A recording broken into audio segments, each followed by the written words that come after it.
আমার গোসলের ভিডিও করে, সেই ভিডিওটি দিয়ে সে আমাকে ব্ল্যাকমেল করে, তার সাথে আমার সম্পর্ক মানে শারীরিক সম্পর্ক হয়। যে আমার ভিডিও সেটা না, সেটা আমার বোনেরও ভিডিও করছে সে। 2023 সালের রাজনৈতিক অস্থিরতায় এই তরুণীর দুলাভাইয়ের সাথে তাদের বাড়িতে আত্মগোপনে যান রহিম।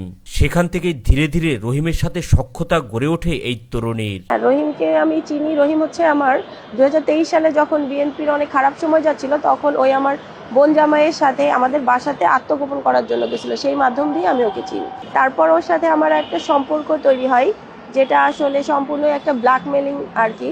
সে আমাকে ব্ল্যাকমেল করে। এই তরুণী জানান তাদের বাড়িটি ডুপ্লেক্সের বাড়িতে ছাদের উপরে গোসলের ব্যবস্থা ছিল। সেই গোসলখানার উপরের ছাদ খোলা থাকায় এই তরুণী যখন গোসল করতে যান, রহিম কৌশলে ছাদে গিয়ে গোসলের সম্পূর্ণ ভিডিও তার মোবাইল ফোনে ধারণ করে। এরপর গোসলের সেই ভিডিও দেখিয়ে এই তরুণীকে ব্ল্যাকমেল করে দিনের পর দিন তার সাথে শারীরিক সম্পর্কে মিলিত হয় রহিম। আমাদের বাসাতে থাকতে থাকতে সে আমাদের বাসাটা আবার আপনার ডুপ্লেক্স বাসা, ছাদের উপরে গোসলের ব্যবস্থা আছে। তো সেই জায়গাতে উপরের ছাদটা খোলা, মানে গোসলখানার উপরের ছাদ খোলা। সে উপরের ছাদ থেকে আমাদের আমার গোসলের ভিডিও করে, সেই ভিডিওটি দিয়ে সে আমাকে ব্ল্যাকমেল করে, তার সাথে আমার সম্পর্ক শারীরিক সম্পর্ক হয় ওই ভিডিওর মাধ্যম থেকে প্রথম। এই তরুণীর অভিযোগ, শারীরিক সম্পর্কের এক পর্যায়ে রহিম তার স্বামীকে ডিভোর্স দিতে বলেন। স্বামীকে ডিভোর্স দিয়ে তার সাথে ঢাকায় চলে আসার অফার করেন। তার কথা না শুনলে গোসলের সেই ভিডিও সামাজিক যোগাযোগ মাধ্যমে ভাইরাল করে দেওয়ার হুমকিও দেয় সে। উপায় না পেয়ে রহিমের কথা মতো ঢাকায় চলে আসেন এই তরুণী। দেন তারপর এক পর্যায়ে 2-3 মাস সে আমাকে এভাবে তার সাথে সম্পর্ক রাখার পর সে আমাকে আবারও ব্ল্যাকমেল করে বলে, তুমি ঢাকায় চলে আসো, তারপর এখানে আসার পরে তুমি তোমার জামাইরে ডিভোর্স দিয়ে দিবা, ডিভোর্স দিয়ে আমি তোমাকে বিয়ে করব। আমি তার কথা মতো সেভাবেই আমার জামাইকে ছেড়ে তার হাত ধরে আমি ঢাকাতে চলে আসি। ঢাকায় এসে স্বামী স্ত্রীর মতো একসাথে বসবাস করেন তারা। এরই মধ্যে তার স্বামীকে ডিভোর্স দেওয়ার জন্য চাপ সৃষ্টি করে রহিম। এই তরুণীর অভিযোগ, স্বামীকে ডিভোর্স দিলেই বিয়ের প্রতিশ্রুতি দেন পরক্রিয়া প্রেমিক। ঢাকাতে আসার পরে বলতে তার তো কথা ছিল যে আমি চলে আসব, তারপর আমার জামাইরে ডিভোর্স দিব। সে আমাকে এইরকমই আর বলতো আর কি। তো আসারও অনেক দিন হয়ে গেছে। তারপর দেন এক সময় ডিভোর্স দাও, ডিভোর্স দিলে আমি তোমারে বিয়ে করব, ডিভোর্স দাও। তারপরে সে আমাকে জোর করে ডিভোর্স দেওয়ায়। তবে স্বামীকে ডিভোর্স দেওয়ার পরপরেই ধীরে ধীরে রহিমের আসল চরিত্র সামনে আসে এই তরুণীর কাছে।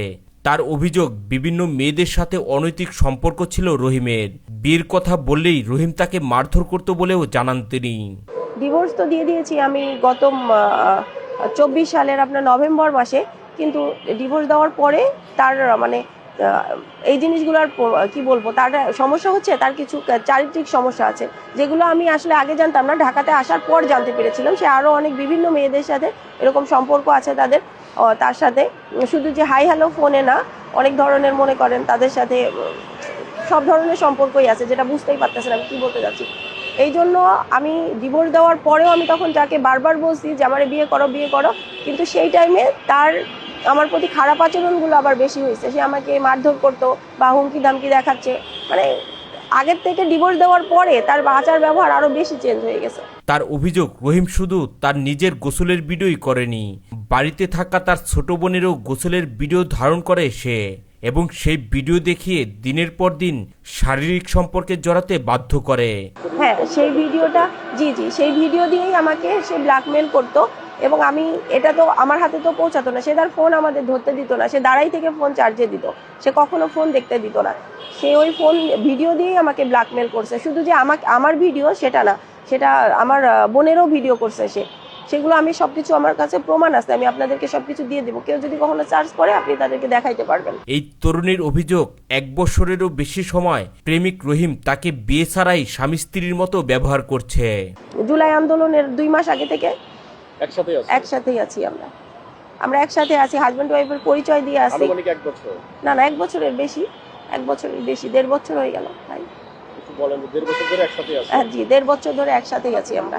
তিনি বলেন, বিভিন্ন সময়ে বিভিন্নভাবে বিয়ের কথা বললেই নানা অজুহাতে এড়িয়ে যেতেন রহিম।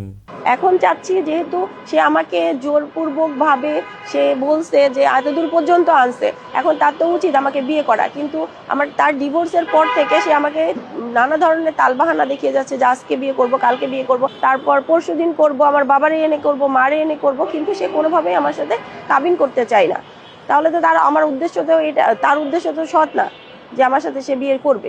আইনের দ্বারস্থ হলেও সেখানে কোনো অগ্রগতি নেই বলে জানান তিনি। আমি মামলা করেছি, মামলার অগ্রগতি কোথায়? মামলা তো করেই রেখে দিয়েছি, এখন আমি তো বুঝতে পারছি না এর অগ্রগতি কোথায় হচ্ছে। মামলার মতো চলতেছে, সে তার মতো ঘুরতেছে।